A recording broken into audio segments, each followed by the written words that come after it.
Hello everyone, my name is Kristen, and this is my channel that I would like to be a bit more active in. I just haven't had very much stuff to record, but I did want to share a bit of who I am, what I have going on, some ups and downs with my mental health, and just to maybe be able to relate to some of you out there, or you guys can to me. I wrote down on a piece of paper because I have a lot going on, and so it's easy to forget. So I'll be reading off of that. If you see me looking down, don't mind that. And also, please don't mind the fan going on in the background. It's kind of warm in the apartment. So wearing a hoodie and it being 35 outside, it kind of helps compensate so it's not too stuffy in here, so I don't, freeze. Okay, anyways, back to the points of what I was talking about. First one is I'm autistic, and I know to a lot that may not seem possible because, for one, I'm talking to a camera, so I'm thinking about just making this video for myself is the main goal of these videos. And to stay on topic though, be able to share my story and then also find maybe others that can relate to me as well, so those people feel like they're not alone. So back to what I was talking about. I'm autistic, and with that, the ways that I knew later on in life that I was, I'm 36 now, by the way, but I can remember signs of things that I guess my parents got used to it or just didn't know what it was back then. And I remember, let's see, I remember in elementary school, I liked to play by myself a lot. I didn't have very many friends, or hardly any. I was very much a follower. I didn't lead. I enjoyed playing by myself. I was outside a lot. I liked spending time with the animals a lot. I had obsessions of dog training, being around animals. I loved The Lion King. I would pretend that I was Simba or Nala or Kovu or Kiara, and I would recreate that with myself on the soccer field in elementary school, and while the other kids were playing on the playground, I was by myself and I was perfectly happy.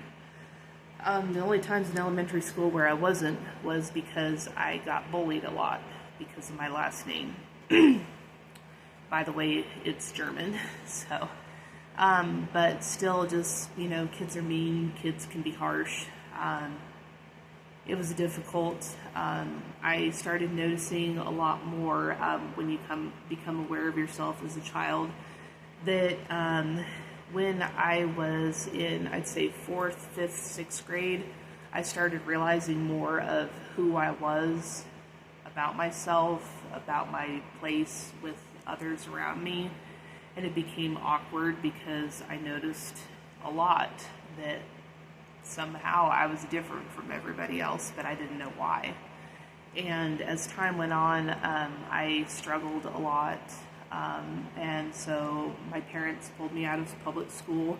They homeschooled me, which my dad did it from when I was, when he was home from work after 5 till I went to bed. My mom showed no involvement in it whatsoever. She tried to do stuff with me, which was not my learning style. A lot of times, not all kids learn the same, and it doesn't mean you just give up or be on your phone, watch TV, or be on the computer all the time. Like a lot of kids, sometimes they learn more hands-on, which I was a hands-on learner, not just visual and not just auditory. So finding ways to help me engage with stuff and learning on my level, she did either not know how to do that or just didn't maybe not know how and wasn't, looking into it, which I wish she would have. I've learned a lot through homeschooling in the past few years. I would say in the past 6-7 years, that there's a lot of homeschooling opportunities out there, ways to do unschooling, homeschooling, do what do they call it, co-op groups and stuff. Just ways to make homeschooling fun. Find out also, other than just the basics of reading, writing, math, doing spelling, history, science, finding ways to do it more than just on paper, like the science project, or with math. Let's make something in the kitchen with measuring cups and adding this and adding that. Like, I wish she would have done a lot of that with me.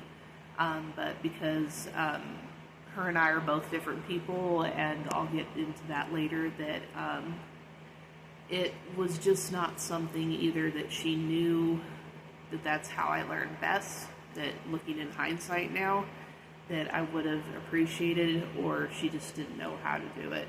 So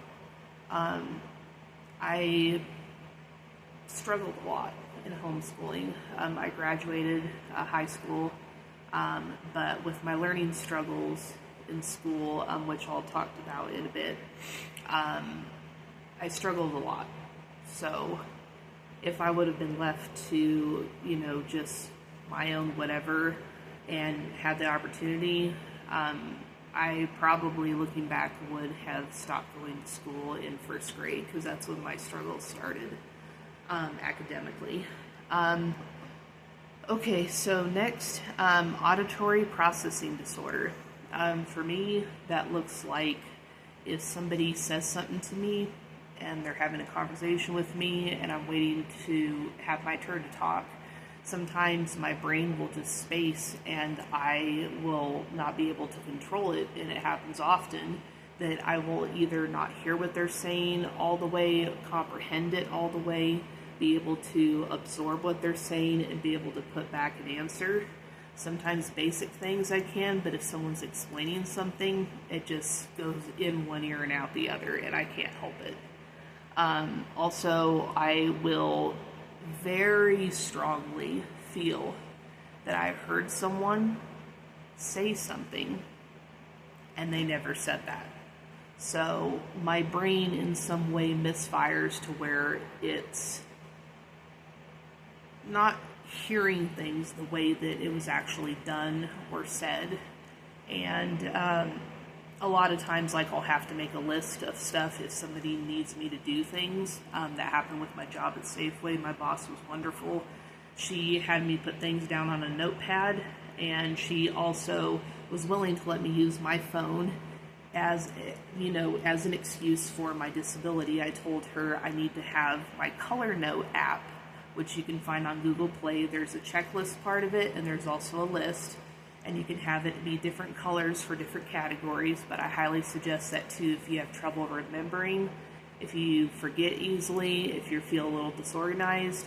For me, Color Note app, search that on Google Play Store, and it's a little notepad picture for that you're looking for, and download that, and that can help you. I even use it for grocery lists, which helps a lot because you can check off as you do it, and all you do is backspace and it saves the list. Anyways, to stay on track, sensory processing disorder. For me, that means that with my hoodie, no tags. Camisole, no tags. Pants, no tags. Labels that are inside the shirt but no tag at all are absolutely, perfect for me. Also, with sensory processing disorder, when I hear stuff, it bothers me. I cover my ears a lot. I'll plug my ears. I need to get some noise canceling headphones that I found that would work really good, that are on Amazon. I just haven't had a chance to purchase them yet. Let's see. Also, with sensory processing disorder, foods, certain foods, textures I can't handle, like cottage cheese, bananas, sometimes yogurt. It's just different things that I smell. Like, I can't stand the smell of fast food or bacon cooking because it just makes me feel sick. Also, with sensory processing disorder, like right now, I'm barefoot. It's January, it's 37 degrees outside. Yesterday, it was in the 40s or 50s, and I went barefoot. But I was also wearing flip-flops. But, yeah, so I don't do well with socks and shoes. I detest wearing them.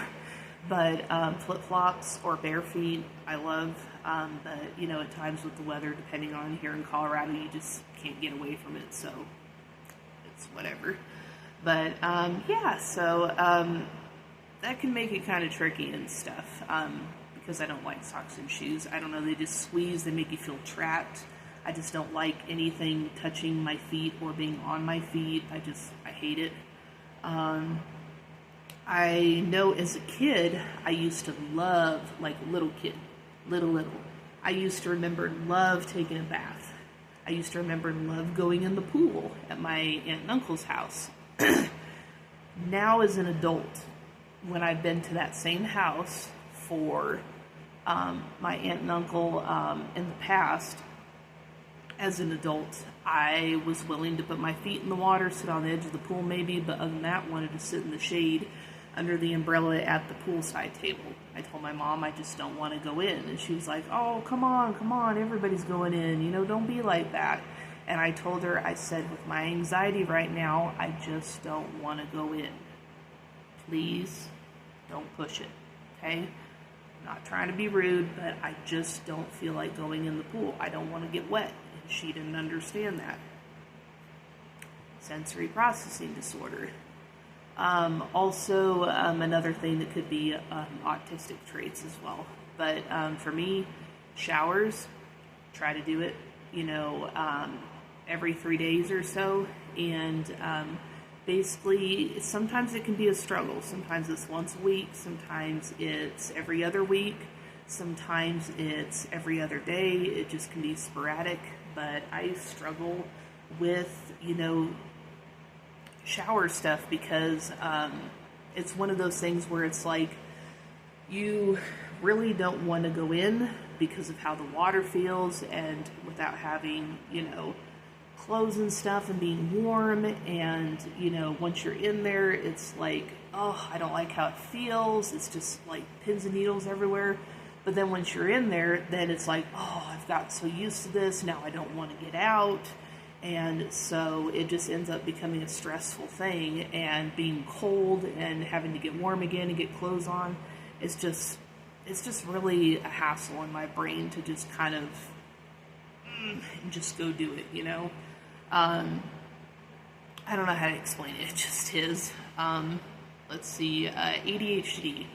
I noticed as a kid, my parents probably thought I was just plain, but as a kid, and also part of being autistic, looking back, I was like, oh my gosh, that is definitely an autistic trait.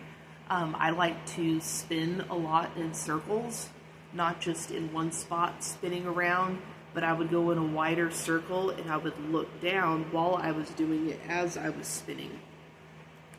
I just loved how the carpet looked like the floor was swirling from under me. And then I would lay down on the floor and then just watch as it looked like the earth, you know, not the earth was moving, the room was moving. And I just got such sensory input from it that it just made me really happy. And I also remember playing in the mud a lot as a kid outside. I remember going from one end of the swing set, climbing through to the other side, the pole at the top that was metal that everything hung from. I would climb across that like a monkey bar thing, back and forth. I don't even know how many times, but I never felt tired. And that's what I did when I was too old to be on the swings or the hanging part or the larger swing where people are on, you know, like two here on this side, two on this side, and it's a larger swing and it like goes back and forth. When I was too big to be on that, that's why I did the thing on the top. I would run back and forth in the backyard from one end of the yard to the other with the dogs. As a kid, I used to lay upside down on the couch with my feet up, like on this part, and my head down here, and look upside down as I was watching TV across the room. I remember fidgeting a lot in class. Growing up, I remember having a hard time staying still. My mind was always distracted with something else. And I don't know, I just seemed like I was always looking for, I think they call it proprioceptive input, where it's like pressure on you, it's like movement, it's different things to basically feel regulated. And another thing I struggle with is dyslexia. I'm okay when it comes to writing. However, my writing can be a little bit sloppy or look younger than it actually is. Reading aloud is the biggest part of dyslexia that I have trouble with. I see words that aren't there. I see letters added. I see things a little bit backwards sometimes, which can make me stumble over my words when I read. I hate reading out loud. I don't like it. I'll try to do it if I have to, but I usually avoid it. I get really nervous and uptight about it too, and it just makes it really difficult. And then afterward, I've read a sentence, I'll pause to go to the next sentence, but if I was told, what did you just read? Can you explain it, summarize it? I would be like, I don't even remember what I just read. So, and let's see, I don't know if I'm pronouncing this right, bear with me. Dysgraphia, it's basically where you have a hard time thinking and putting it to words on paper with spelling, putting down thoughts, organizing yourself with it. Dyscalculia, I have a hard time understanding math facts, reading, or telling time on a clock. Like, we have a clock right up there, and just right off the bat, I can't even say what time it is. It takes me like at least 15 seconds, maybe a little more, for me to do it, because I do the whole, like right now, it's, let's see, we have a clock on the wall right there. It's, I don't know, it looks almost like it's 1:05,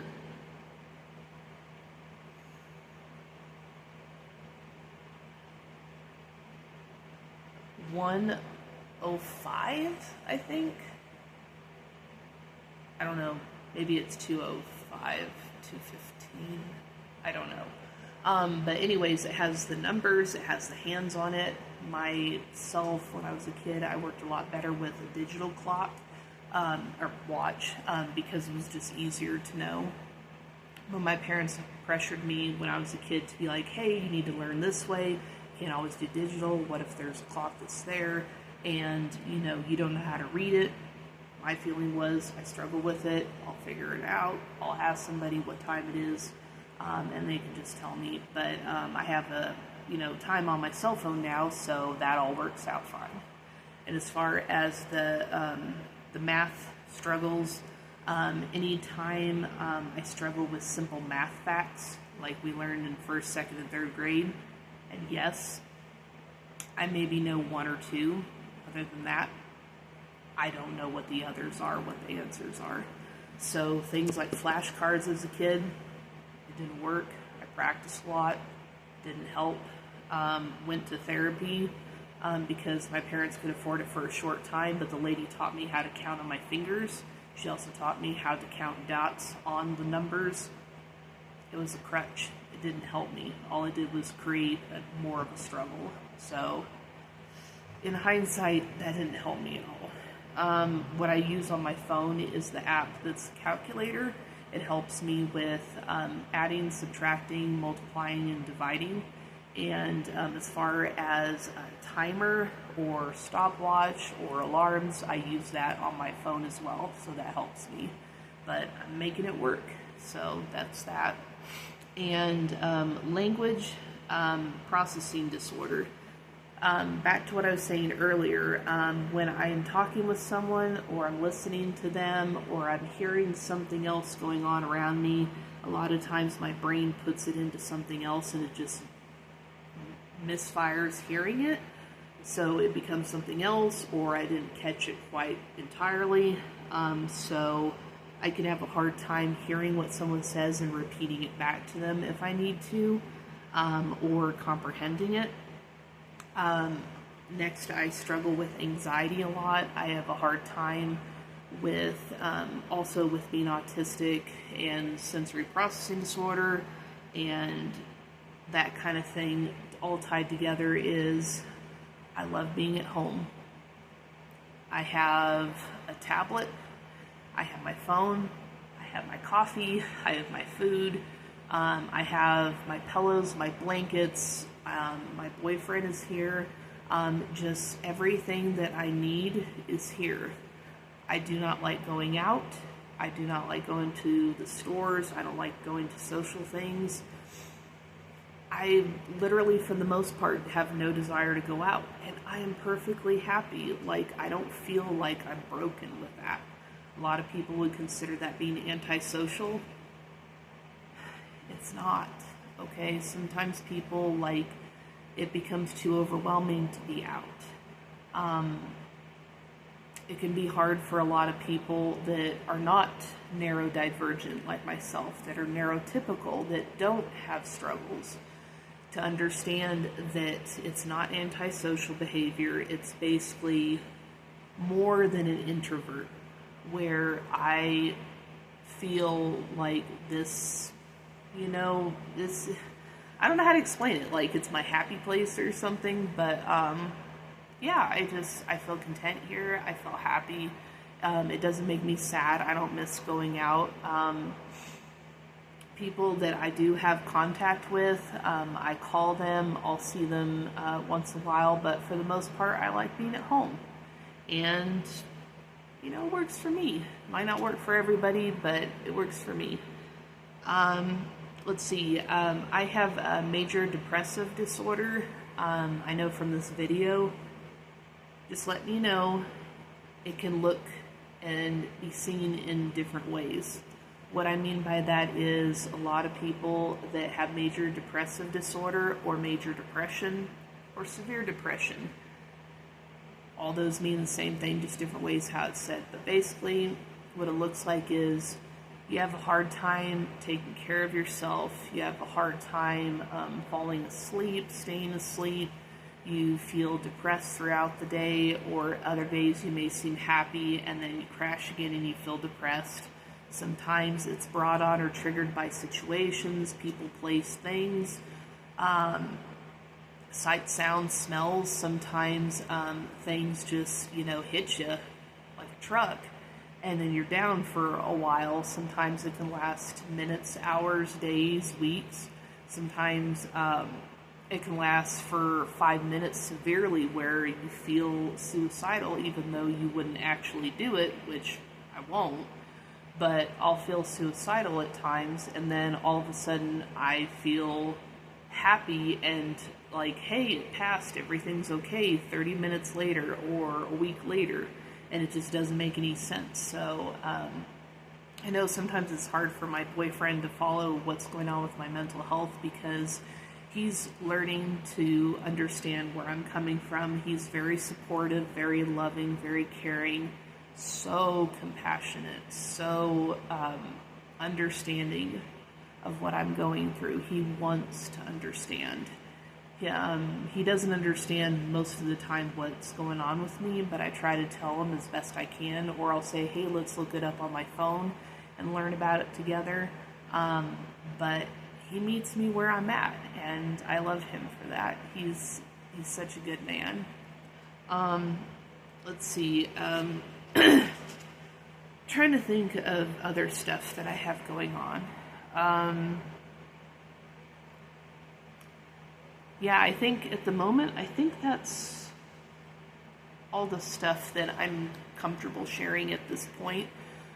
There are some others, but I'm choosing to, wait and keep it to myself for now. But yeah, if any of you feel comfortable saying in the comments, like if you happen to struggle with some of these things and what it looks like for you, that maybe I could find some others that relate to me and stuff, where we both have something in common. Because I know when it comes to mental health especially, it's really important to know that we're not alone, that we have others out there. And I think a lot of people, we need to make it not so taboo that mental health stuff is something that I believe a lot of us struggle with. Sometimes it's different things than what I go through. Sometimes it is one of the things I go through that you do as well. But we need to make it more open, that people feel comfortable talking about it, because deep down I really feel that we all struggle with something, yet we're all afraid out there to, open up to each other because we're afraid of judgment. I believe that if a lot of people, are more loving and compassionate to one another and supportive, no judgment, that a lot of people would feel more comfortable sharing. And on my channel, I want this to be a safe space. I want this to be a place where bullying or trolling people, none of that will be allowed. You will be blocked right away. And that I want this to be a place where me sharing or any of you commenting and stuff is a place where everybody feels safe. And I just want this to be a good thing, a good start for my channel. Just letting you guys know what I have going on, that could explain why stuff might be going on in my videos. Like right now, for example, I'm having trouble making eye contact with the camera. That's another thing that goes with being autistic. But yeah, I think this is all I'm going to share for the moment.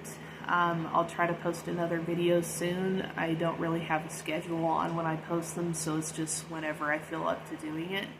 But yeah, I hope all of you that watch this, I hope that whatever it is that you're going through, I hope it gets better. And I hope you find support and understanding, whether it's here on my channel or in your life with family or friends or just wherever you're at in life. I hope things get better for you if you are struggling with something too. Because yeah, I know it can be easier said than done, just hanging in there.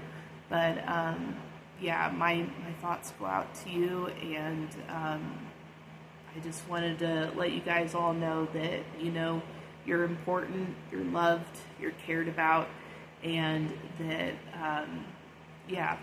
we're not alone in all this with mental health. So let's make it something where it's more openly talked about, more shared, and that way we can end people feeling like they're alone, because they're not.